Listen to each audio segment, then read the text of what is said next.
Добре дошли в 5 Minute One Piece. В тази игра вие и вашите приятели сте пирати, които отплават на приключения точно като екипажа на пиратите на Сламената шапка във втория сезон на сериала One Piece по Netflix. За да започнете, сглобете Going Merry и я поставете в центъра на масата. Разбъркайте двустранните карти с предизвикателства и ги поставете над Going Merry. След това вземете тестето за приключение, обозначено като Lockdown. Отделете бос картата, разбъркайте останалите карти, след което поставете бос картата най-отдолу. Всеки играч избира персонаж от пиратите на Сламената шапка, взима съответното му тесте и карта, след което разбърква тестето и тегли 5 карти. При игра с двама играчи, всеки от вас взима втори герой като резервен. Ще започнете да играете с резервния герой, когато първото ви тесте свърши. Накрая стартирайте таймера, като отворите нашето веб приложение от линка в описанието или като настроите таймер на телефона си според указанията. След като таймерът започне, всички играят заедно по едно и също време. Няма редуване на ходове, така че действайте! Вашата цел е да преминете през картите от цялото тесте на приключението преди времето да изтече. За да направите това, ще трябва да разкриете следващата карта от приключението, след което да печелите хиксове, като превъзмогвате карти с предизвикателства. Преодолейте текущата карта приключение, за да разкриете следващата. Когато разкриете карта приключение, тя ще бъде един от 3 вида. Събития имат незабавен ефект при разкриване и остават в игра, докато не бъдат победени. Противници имат постоянни ефекти, които остават активни, докато не бъдат победени. Съюзници помагат на екипажа ви, вместо да ви пречат. Когато разкриете такава карта, изберете играч, на когото да я дадете. Те я поставят в своя запас, след което разкрийте следващата карта приключение. Всеки път, когато видите този съндък със съкровище върху карта, това означава, че тя отива във вашия запас. Запасът е пространството под подложката на вашия герой. Картите в запас не се борят към лимита на карти в ръката ви и са защитени от ефектите на враговете, които изхвърлят карти. Но да се върнем към картите приключение. Как преодолявате такава? Всяко събитие и всеки противник имат ниво на предизвикателство, показано тук. Трябва да спечелите толкова на брой хиксове, за да ги победите.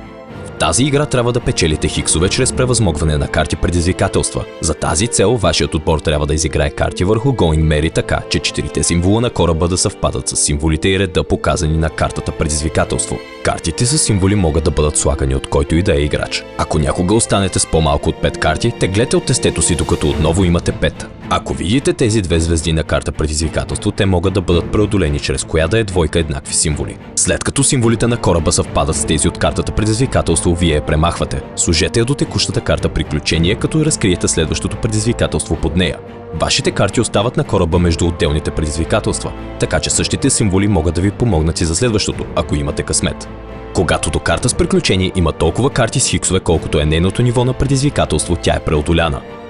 Премахнете тази карта приключение и картите с хиксове до нея и разкрийте следващата карта приключение. Вашият екипаж е почти готов да отплава. Ще се справите добре и така.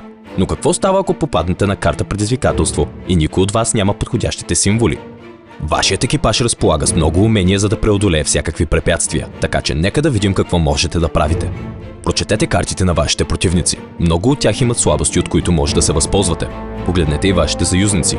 Ако върху карта на съюзник има хикс, може да изиграете до карта приключение, точно както превъзмогнато предизвикателство.